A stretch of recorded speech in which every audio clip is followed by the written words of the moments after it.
We are now officially recording, and I am going to it looks like we have 4 participants in the waiting room. I'm going to let them in, and then as folks come in, we will continue to let folks in.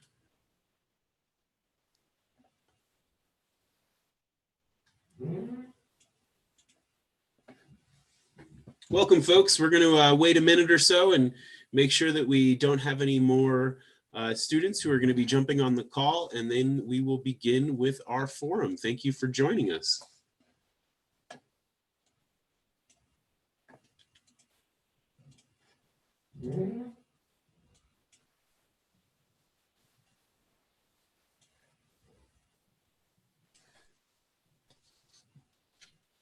All right, well, let's begin for the sake of time. My name is Sam Hodeling. I am the program director with the John Strayer Center for Public Service Leadership at CSU. Founded in 2017, the Strayer Center has a mission to equip student leaders with the education skills and experience to be successful public servants while connecting with communities across the state of Colorado. We oversee internship programs in local, state, and federal government, along with some interns at Larimer County, and we host events, workshops, and forums for students and community audiences like this event today.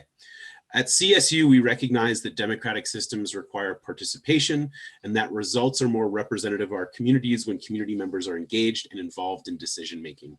At CSU, we believe that our students are both current and future civic leaders, and that the state of Colorado and our country is well served when students from across the political spectrum choose to engage, listen, and participate in our democracy. I'm very excited today for our first CSU Voter Engagement and County Clerk Forum. We have 2 more upcoming sessions, all via Zoom, for you to hear from and engage with our County Clerk, Angela Myers, around important election issues. Our county clerks in Colorado have a long track record of transparent and innovative systems and election management, and we are very well served here in Larimer County. So thank you, Angela. Come and learn more about our voting systems, why voting matters, and ways to get registered. If this is your first session, but you'd like to attend another, we have another forum on Wednesday, October 14th from 9 to 10 a.m., as well as a forum on Wednesday, October 28th from 4 to 5 p.m. We have a few important partners that I want to recognize really quickly. The CSU Division of Student Affairs, SLICE, Housing and Dining Services, ASCSU, the Department of Political Science, as well as the Strayer Center. With that, I'm going to turn things over to Lance Wright, who's going to do a brief introduction, and then we are going to hear from Angela Myers, our county clerk and recorder. Thank you all. Hello, my name is Lance Wright. I'm representing the Student Leadership Involvement and Community Engagement Office, or SLICE as it's more commonly known today. And just wanted to echo Sam that we've got an exciting partnership and collaborative effort going on campus to really focus on voting, and particularly in this strange year, both voting and civic engagement, and recognize this year is a little bit different than we had anticipated. And so with that, we're trying to tailor what we're doing to what it means to be in this environment. I'm really excited for today's session and want to just take a quick second to introduce our speaker today. Angela Myers is the Larimer County Clerk, and Angela has a long-term commitment to working with CSU to make sure our students have easy access to vote. The voting center in the Laurie Student Center is one of the busiest in the state, and so Angela has been a big part of helping maintain that and keep that together over the last, gosh, how many years has it been, Angela? I've been clerk for 7 years. 7 years, yeah. So we're very grateful that Angela is willing to take the time to spend with us. And like I said, just recognize what an advocate for student engagement and student voting she has been. So Angela, I'll turn it over to you. Thanks. Well, thank you, Lance, and thank you, Sam. I am absolutely delighted to be here. Anytime I can firsthand interact with voters and explain our systems, that's what I want to do. So I'm delighted to have this opportunity and that this has been set up. First and foremost, it's so important to vote. I mean, why is it so important to vote? It's so important to vote because everything the government does affects your life directly.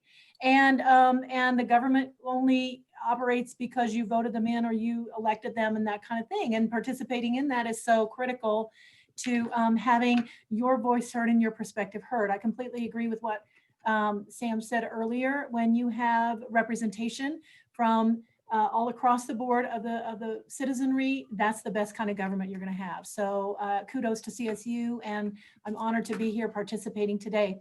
One of the things, before we go straight to elections, I am the county clerk and recorder. What the heck does a county clerk and recorder do? And why do you care?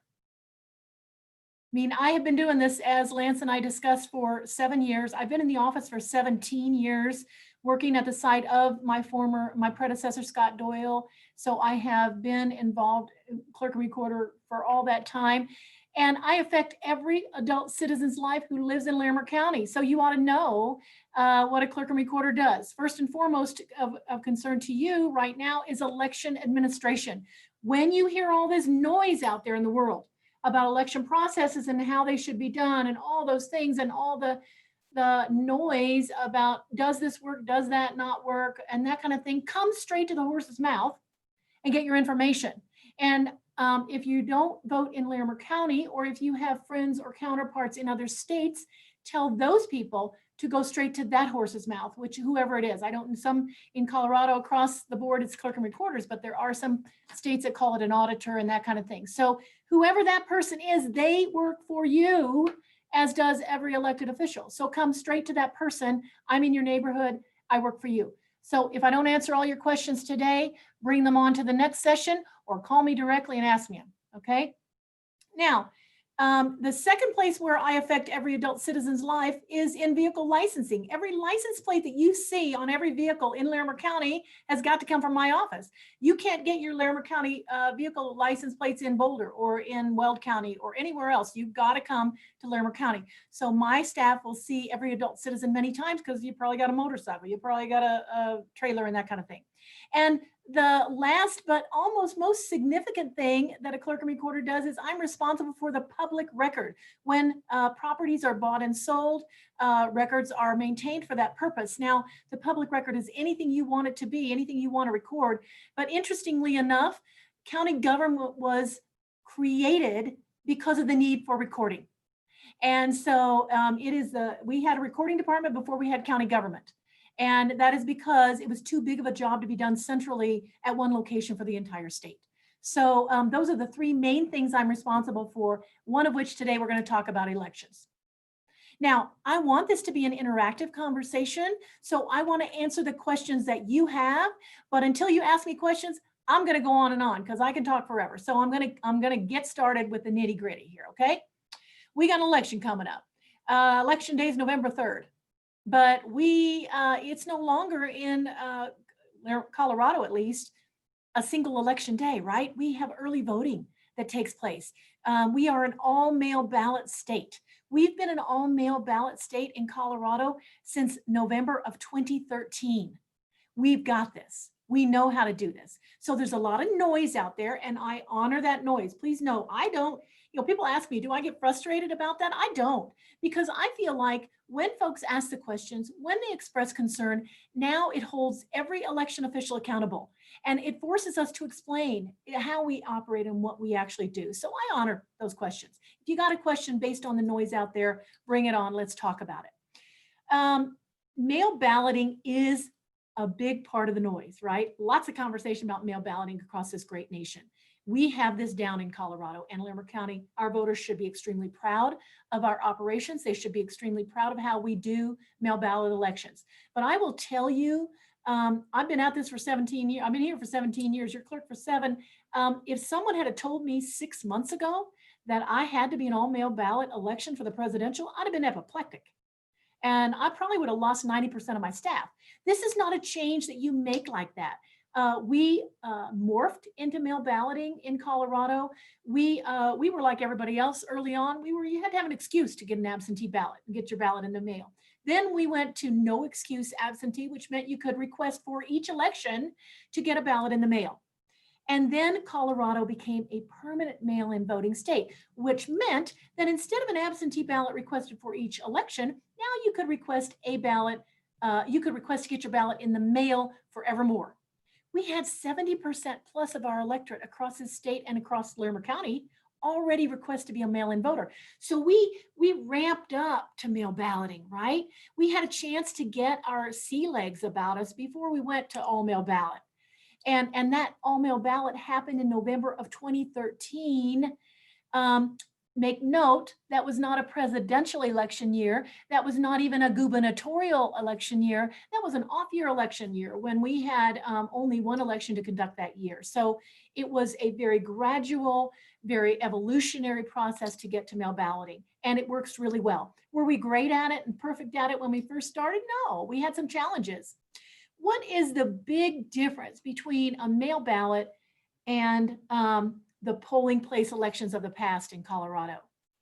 The main difference, let's look at this. When you used to vote in a polling place, and many of you come from another state where you probably still vote in a polling place, right? You go to that polling place, it's in your neighborhood. They, in days gone by, I'm not sure they wouldn't have technology now, but in days gone by, they had a static poll book, and it was a piece of paper, and it had a list of names for those people who lived in that neighborhood, in that particular precinct. And the election judges working there would just check you off. They would check who you were, and they would check you off as you went. They would give you a ballot. You would vote it in the voting booth. You would put it through a machine as you left. And then you're going to laugh at me, but when you put it in the machine, it went right.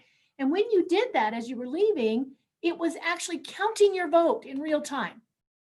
And so all we did at the end of the night, election night, was pull those cards out of those counting machines and download those cards. So it was done.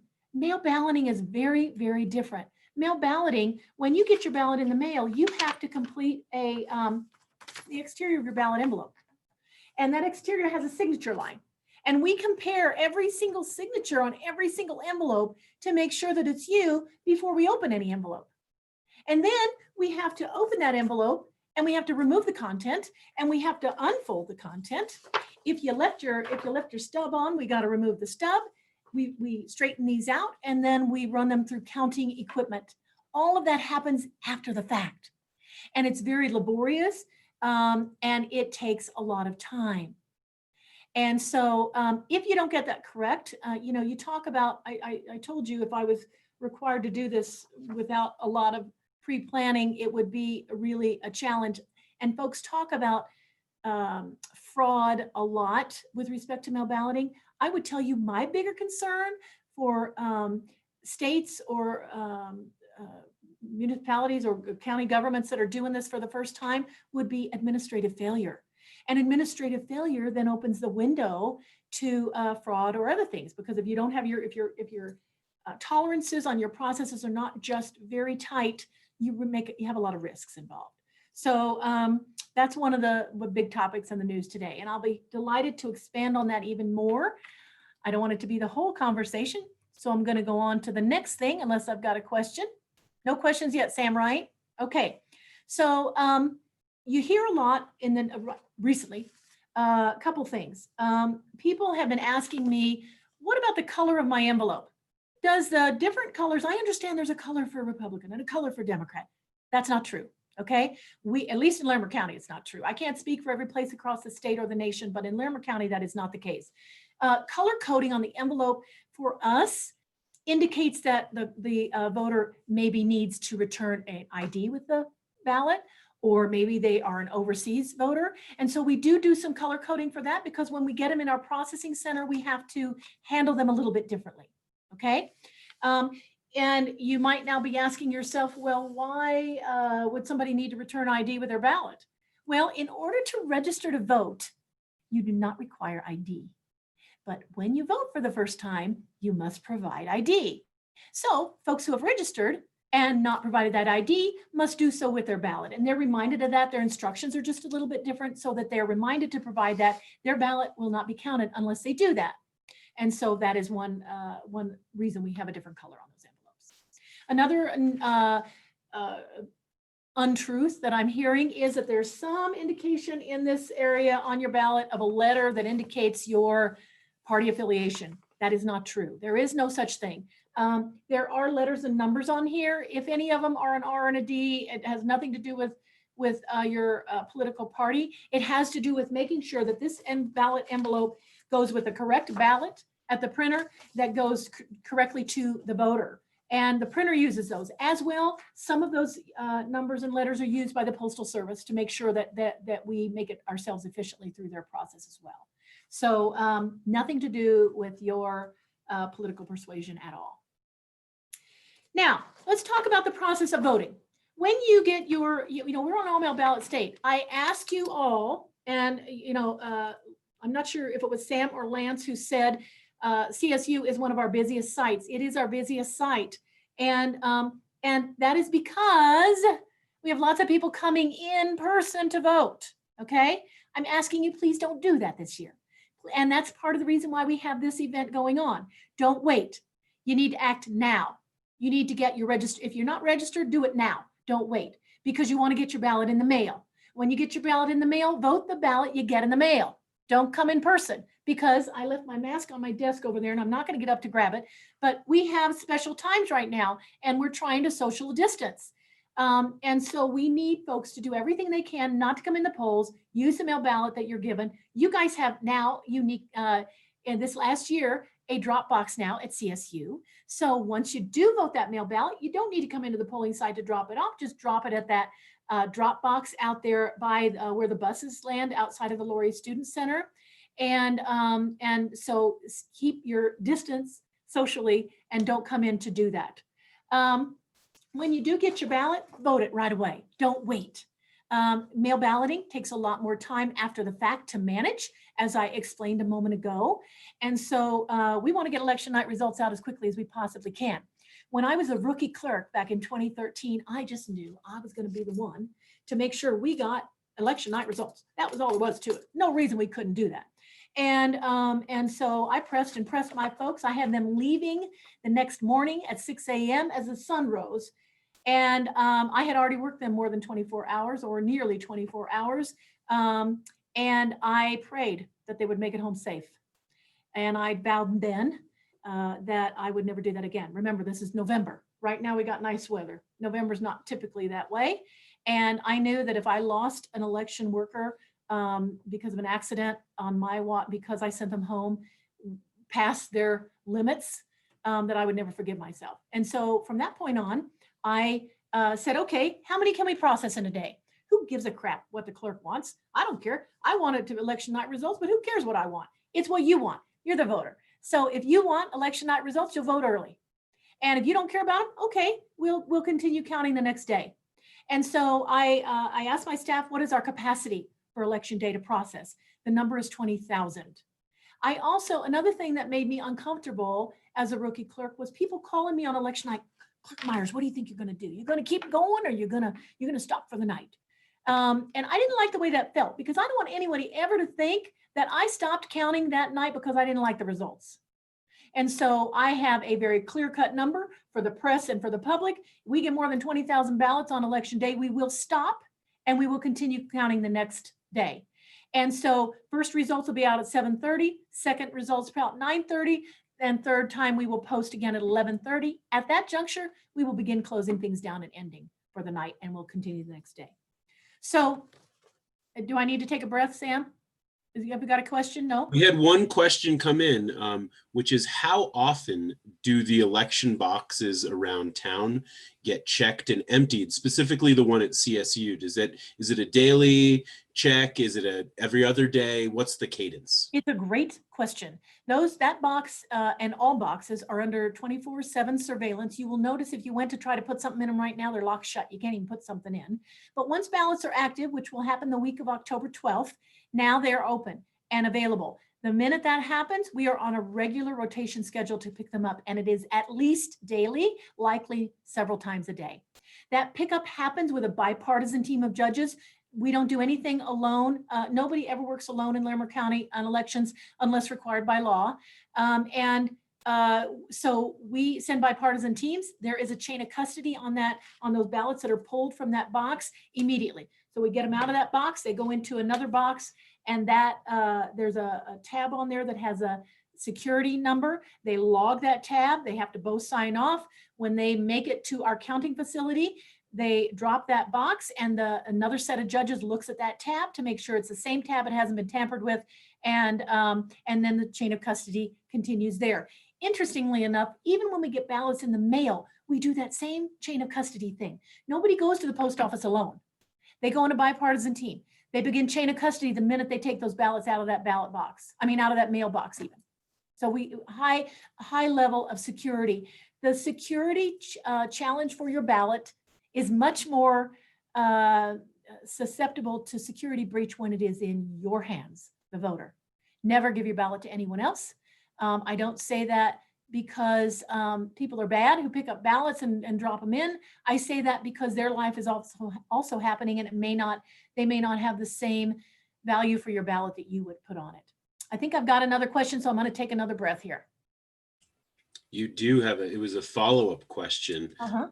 and it was related to the daily cutoff. And I think my sense is that the day that sounds like it'd be the most important to know about is obviously election day. So my understanding is voting stops at 7 p.m. Does that mean the last moment that you can put your ballot in one of those boxes around town is actually 7 p.m. and that people will be there at 7 to then lock the box and bring all the ballots that have been collected at 7 p.m. sharp? Bingo. Bingo. We can't pick them up at that moment because we don't have enough transfer teams to do that. And then, it takes an extreme amount of resources that it's just not worth the taxpayer dollar. But we have bipartisan teams of judges at every box at 7 o'clock. So you can't be, if you got a drive-through box, you can't be in line. You got to have dropped your ballot by 7 p.m. They will lock that ballot box without fail at exactly 7 p.m. And then our transfer teams will go back and empty those boxes. Now, you've heard in the news, or there has been a county in the news that had ballots found in a box the beginning of the next election. That's unfortunate. And I got to tell you, it is a human process.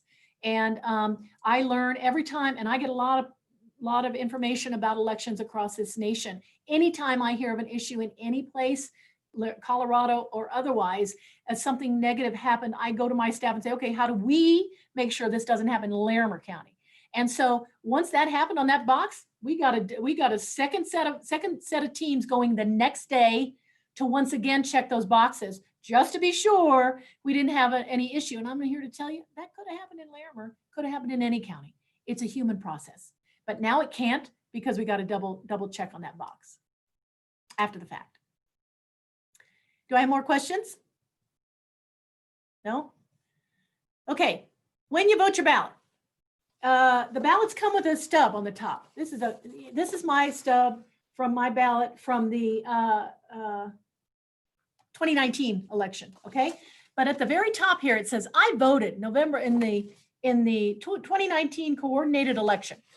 Take that off before you put your ballot back in the envelope. And take that beautiful orange. Isn't that beautiful? I just love that, right? You're going to snap that off. You're going to pin that right on your shirt. And you're going to forego the need for an I voted sticker. Because in order to get an I voted sticker, you got to come in person. And we're trying to alleviate in-person contact. And we created this stub that is truly a keepsake for you. It actually has the date of the election on it. And, it won't ruin your clothes in the dryer like a sticker might. So this is the year to start wearing these, okay? And pin it on your shirt. We need it removed. If you don't remove it, it just takes extra time in processing for us, and we'd like to save that time. So tear it off and keep it, okay? Put your ballot in your envelope and sign your envelope. Now, let me tell you right now, it's illegal to vote somebody else's ballot. It is illegal to sign someone else's ballot envelope. Don't do it. It's illegal. Okay, we're going to check every single signature on the exterior of the envelope to make sure it matches you before we will open that envelope. We don't know what's in here. People say to me all the time, oh, they're checking the content before they check the signature. That's not true. Okay, we don't ever open it until the signature is confirmed. And if we can't confirm that signature, now we're going to send you a letter. And it says you got until 8 days after election day to cure that ballot signature, or your ballot envelope's never going to be open and your vote's never going to be counted. So pay attention to that as well. If you have your email address included with your voter registration, you will receive an email as well to remind you to let you know that we couldn't cure your signature as well. So that comes as an email and a postcard, that notification? I'm sorry? So that notification would come as an email if you have the email address, or some sort of postcard saying, Not gonna be a postcard. It's gonna be a letter in an You're gonna envelope letter, okay, with an affidavit. It's got instructions. It's very detailed. You can't just Great. not willy-nilly. Nothing we do is willy-nilly. It won't be a postcard. And it'll be a letter in an envelope. And we will, if we have an email address for you, we will also send it to the email address. But we're required by law to mail it as well. It's just a little quicker for you. Law now allows us to also send you an email. And so we will do that as well. Have I got another question or you want me to keep going? Okay, so you are going to take your ballot. Once you sign on the exterior of your envelope, you know, by the way, never let your parents sign for you because you're out of town. It's illegal. Don't put your parents in that position. Never sign for anyone in your household or in your dorm or anything. It is your ballot, period, end of story. Otherwise, anything else is legal. Now, there are people who think they're going to do everyone a favor by picking up ballots and delivering them. And honestly, I know they've got good intentions and there's nothing, I just think they're good intended people, but it's not necessary. There are 18 boxes at least across Larimer County. I intend to be announcing additional 4, so we will have more than that, but I have 18 listed on the ballot instructions. If you want to know where those are, they're on the back side of your ballot instructions. These instructions come with your ballot, okay? The information's right here. These are the other sites and when they're open, okay? And if you haven't gotten your ballot yet or you got your ballot and you threw away your instructions, go to votelarimer.org. Right here, you can't really see it. Let me turn my camera. See that votelarimer.org, that logo. Go to votelarimer.org for any information regarding elections in Larimer County. All of these sites and their availability is listed there for you as well, okay? We're hearing a lot of noise about the Postal Service. I think that for you folks at CSU, there isn't really any reason to even use the Postal Service. You got a box right there on campus. But let's talk about it for just a moment. We've been doing mail ballots in Colorado since 2013.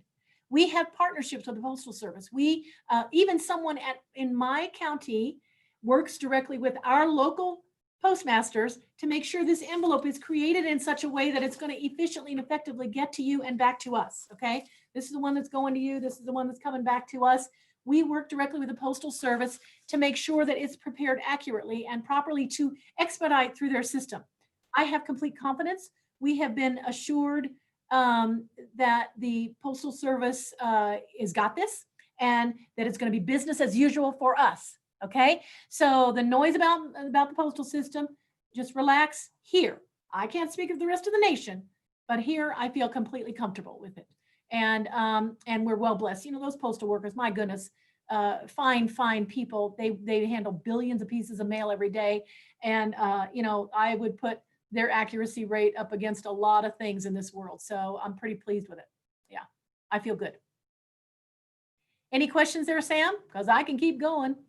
Yeah, no, I just wanted to sort of to build on that point a little bit. I talk to a lot of folks across the country that are living in communities that are now doing sort of mail at home ballots, absentee ballots for the first time. And so they are, I would say, slightly confused about the fact that you don't have to, even though it's a mail at home ballot, you don't have to mail it home. So I've been voting in Colorado since 2011, and since we've moved to this type of system, I consistently find a drop box and drop it off a week or two early. My sense is that that is the preference for your office, as well as across the nation right now. The preference, even though we're going to be doing sort of many more absentee ballots than we have in the past, it's find your local county clerk or board of elections or whoever that might be that's overseeing the election and find out the best way to drop off the ballot physically there, because it removes steps and it'll make sure that folks are getting ballots early, so that you don't run into that issue that you had just mentioned 10 minutes ago, where you get 60,000 ballots the day of the election. You're like, we're not going to be ready for a few days.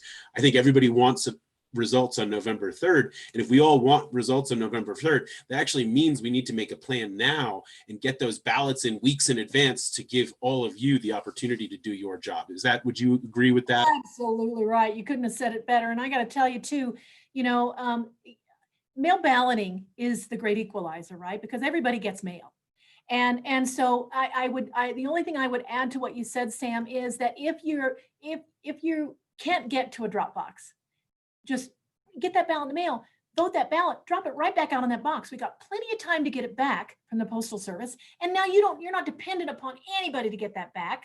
If whatever way you got that ballot is the way you can return that ballot, just do it quickly so that all these concerns about delays in the Postal Service don't bother you.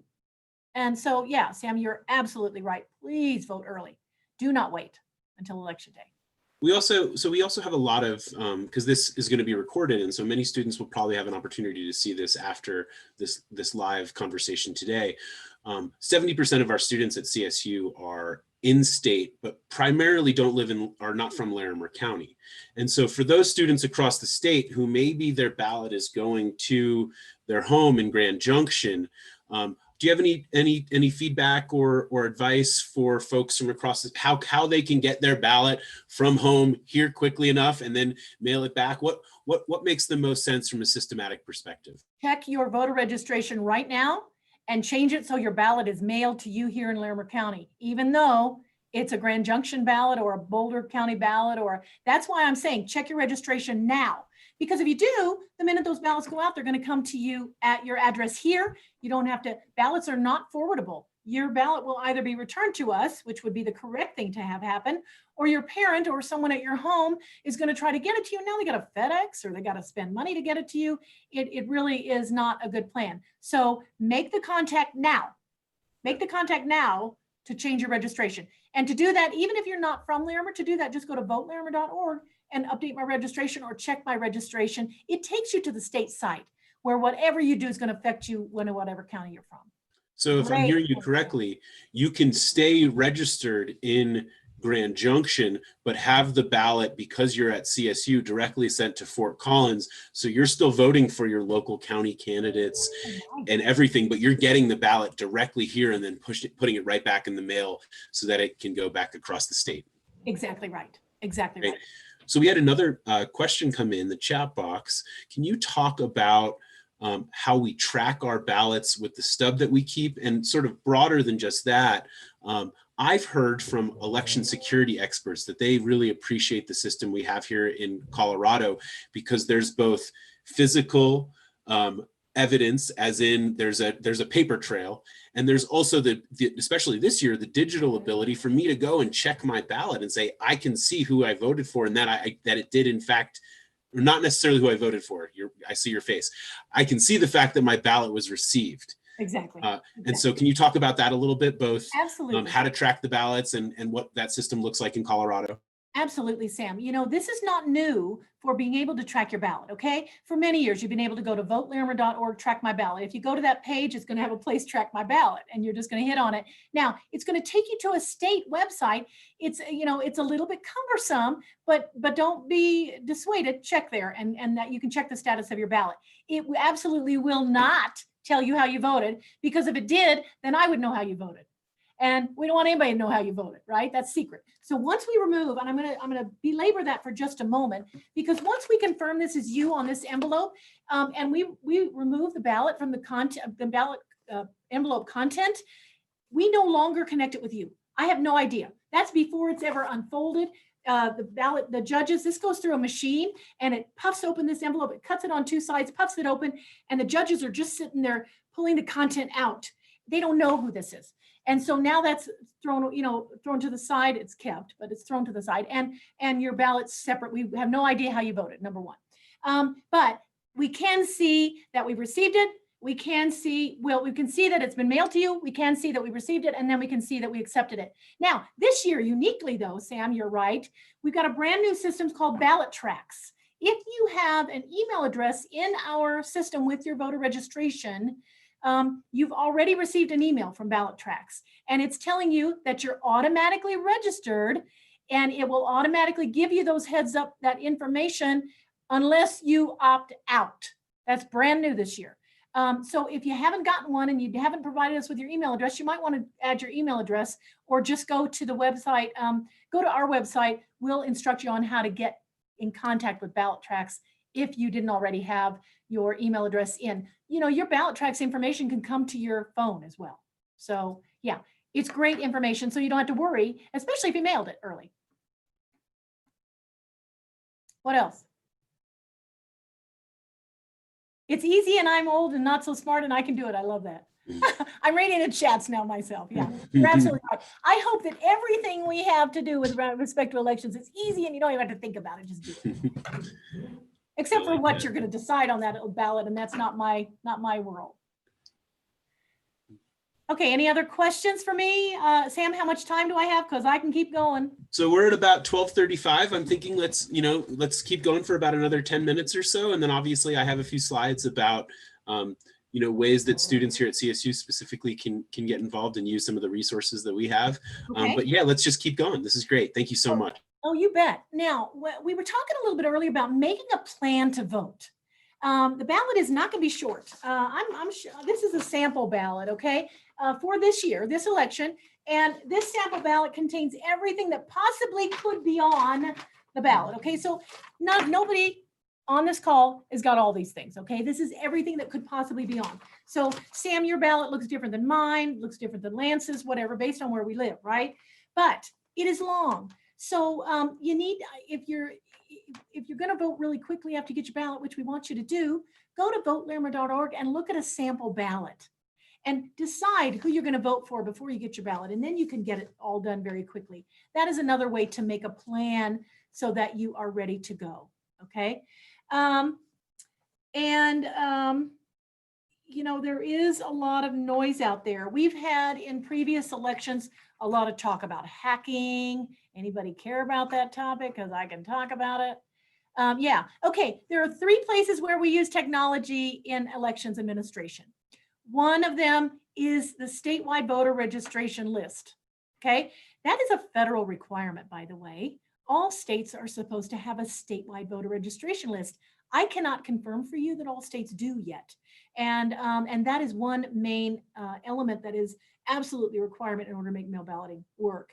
But we've had a statewide voter registration list. Interestingly enough, Larimer County had a countywide voter registration list before the state had a statewide one. And I'll talk about that in just a moment. But that statewide voter registration list, by very definition, must be on the internet because it's located at the secretary's office and we use it. So we are the ones who update the registrants for Larimer County. And that by very definition must be on the internet. And that is what you heard all the noise about hacking. And I understand from the secretary's office that as easy an explanation as I can give you is that there are bad people working every day, all day long. These people don't sleep, I'm telling you.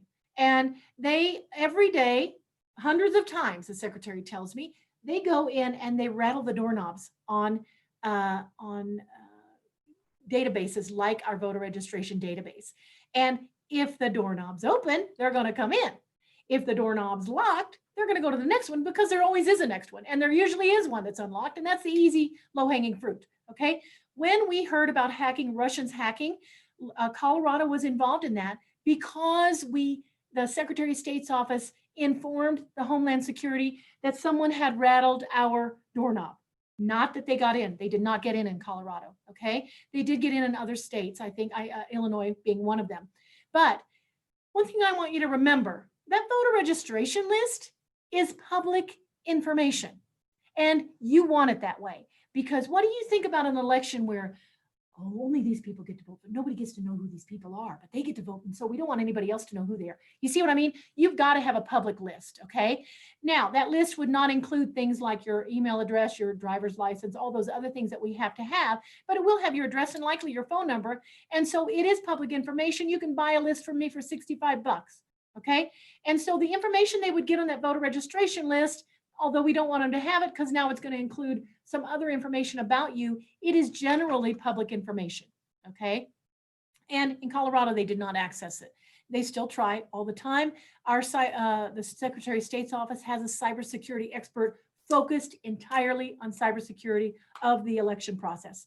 We have one here in Larimer County, interestingly enough, who focuses on cybersecurity here in Larimer County as well.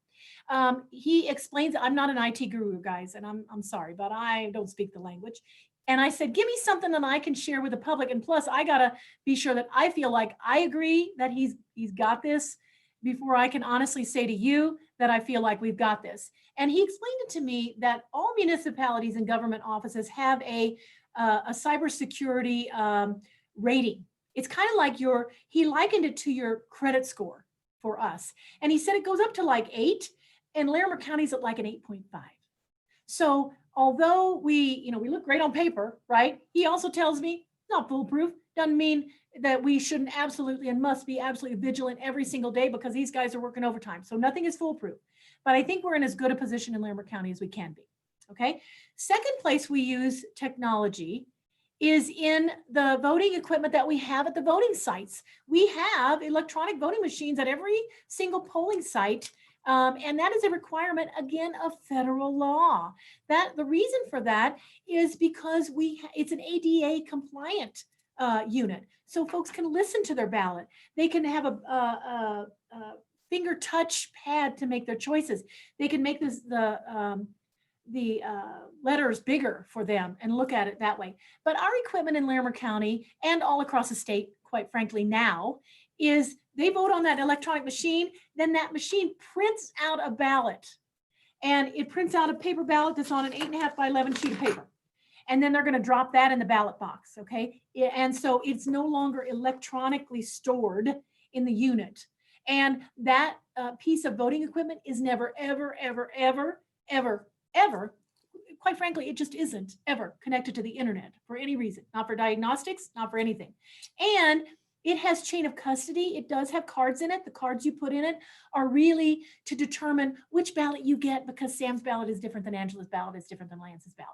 And so that's all it tells the machine which ballot to pull up. And then it doesn't store your record your information. It just, you print it out and we use that ballot.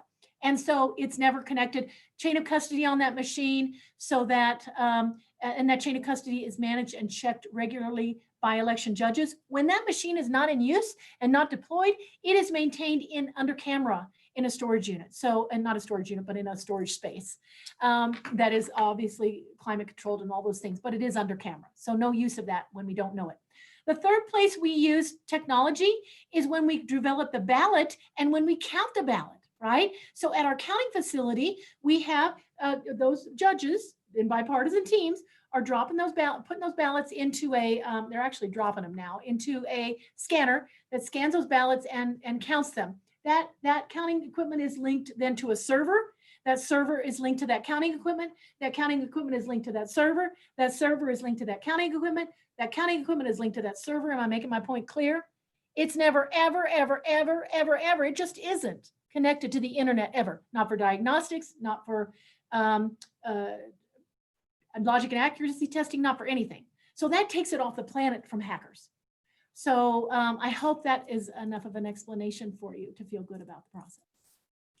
Oh, that was very helpful, Angela. We had 2 questions come in unrelated to security and technology. And so I'll start with the first one really quickly. I think it's a really interesting question too. So somebody said, hey, I received my 2020 state ballot information booklet. So I believe this is the state blue book, as we call it. Does this mean that all the items that are in my booklet are things that I should be ready to vote on? Can you also, can I throw in a secondary part of that just for myself? My understanding is that we will also be getting a county blue book.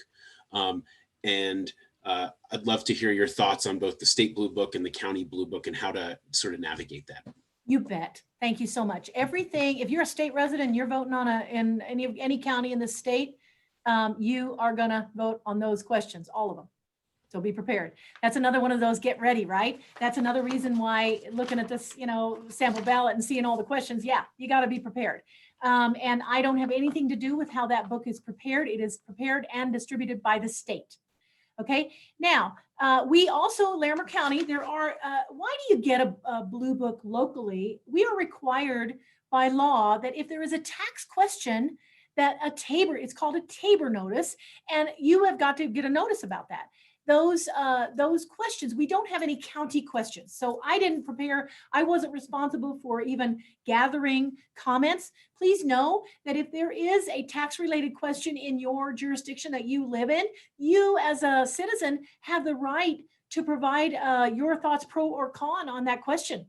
And so if we had a county question, I would then take those pro and con statements, and I don't change them, but I have to make sure they fall in certain parameters, and those parameters are very liberal. There is not, I can't just because I think the sentence structure is bad, change it. I can't change it because I think the point is not well made or anything like that. I can only, there's a very few things, like you can't use proper names of organizations in it and that kind of thing. The other thing I'm required to do is make those pro statement can only be 500 words and the con statement can only be a total of 500 words. So if I get a bunch of statements for either one, now I've got to put enough of each of those statements. If they're duplicative, I can leave one, the duplication part out. I can try my best to get all of the points made, maybe in fewer words. So I have to stay under 500 words. Now, the Tabor notices you're going to get this year, since we don't have a county question, we are also required by law to produce the Tabor notice as inexpensively as we can do it. This year, it just so happens that means that each individual locality that has a Tabor question is going to have a separate Tabor notice. That means they won't have one big notice with all the questions that could possibly be, and maybe some of them you don't get to vote on. Anything you're going to get in your box is something you get to vote on, and you'll get it maybe.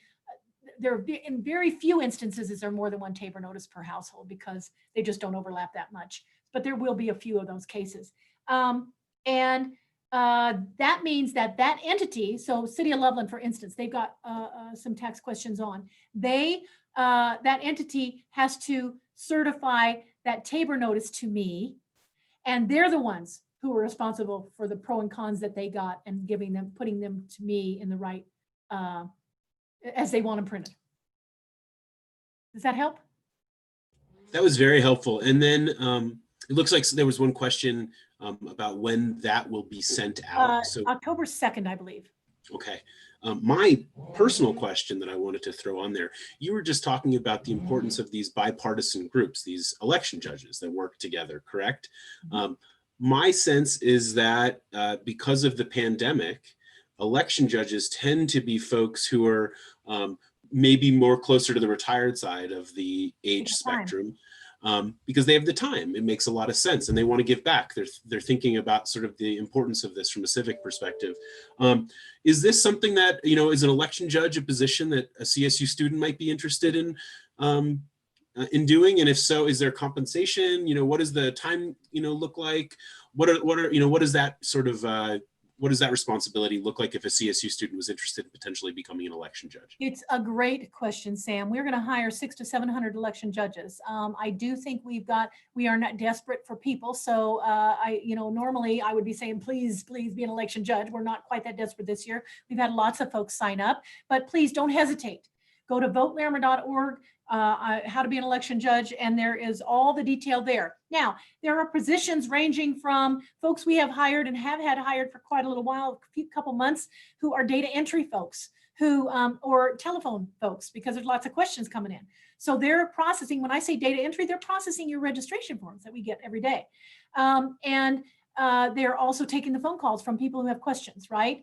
And so we have those folks hired already, and they're going to work through the duration.